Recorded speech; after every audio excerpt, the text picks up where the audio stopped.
My name is Marietta Mehanni, and this week's muscle conditioning tip and pelvic floor safe tip is using the Swiss ball and this tool called a Gymstick. Now, love the Gymstick. I've been using it since 2006. It's been around for a while, but a lot of people don't know much about it. It's basically a fiberglass stick weighing 400 grams with a couple of bands attached. So let's get into it. I'm sitting on a ball that's 55 centimeters, which is perfect for me because I can maintain good posture on the ball.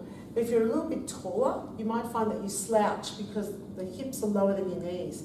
So get yourself a bigger ball. The bigger the ball, it's not an issue for anyone in particular, but you want to maintain that nice alignment with your spine. Okay, so I'm going to place a stick into my hips, I've got the hiccups, and place the straps around the arch of each foot. Now, the cool thing about the Gymstick is this, that when I turn the stick, I can change the resistance of the bands, and that's all I have to do. So unlike TheraBands where I have to keep wrapping something around my hand or find an anchor point, the loops make an excellent anchor point, and I just turn the bands around the stick so I don't have any, I don't lose any circulation in my fingers, etc. So much easier to hold a stick than it is to hold tight bands. All right, so I'm going to position myself so I'm sitting tall at 11 o'clock on the ball, feet out in front of the ball, and I've got the stick up near my chin. I've added some tension so I can start with tension, and I'm going to press the arms up and down. So I'm performing a shoulder press basically. Now, it feels different from a regular shoulder press because where the bands are attached. They're attached to my feet and the bands are pulling back on an angle. So not the same as if you lifted a barbell or dumbbells above your shoulders. The other thing that's really cool about this is it's really safe because this stick doesn't weigh anything. It's very, very light. So at any point when I want to just drop the load or change the resistance, it doesn't take very much effort. I just decrease the amount of times it's wound around, or I can just place it into my lap if I'm losing my balance, for example. So hold the stick here, press the arms up, come back down.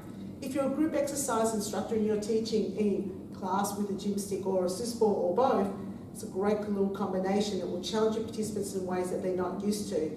Yep, I would do this for around about 2 blocks of 32. So I like the 64 counts. Just gets people comfortable enough with what's involved. Now, what we do with our feet will actually change the intensity of the exercise. So I've just got my feet out at hip width. If I want to make this more challenging, just bring your feet closer together.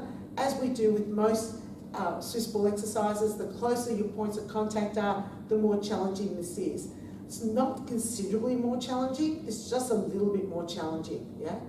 Now, where can I go with this? Well, again, with the Swiss ball, it's about reducing points of contact on the floor. So, if I take one leg up off the floor, now it gets more challenging. Now, what changes with this exercise is the tension in the bands. So, my left arm's working a lot harder than my right arm because the bands are stretching more on that side because I've lifted my foot up off the floor. So it feels different on each side. I'm going to try on the other side. Yep, for sure.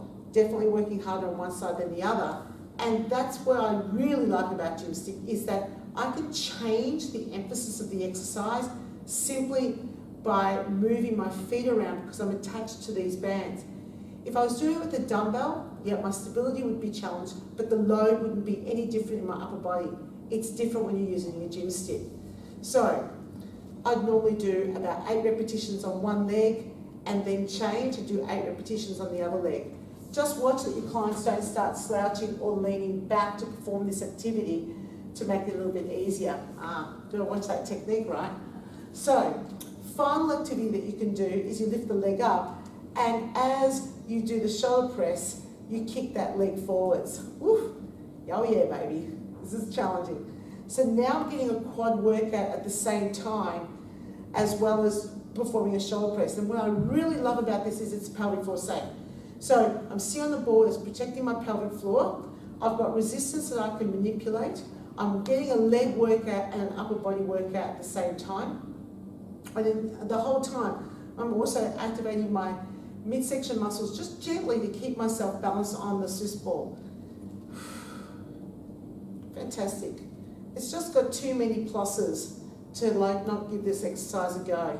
So I love having a Swiss ball and a Gymstick. Both of these tools are very light, very portable, and quite effective. And I don't really need much load than this. So there's the progressions for the shoulder press on the Swiss ball and what you can do with your feet. There's what you can do with the Gymstick. And that's this week's muscle conditioning and pelvic floor safety.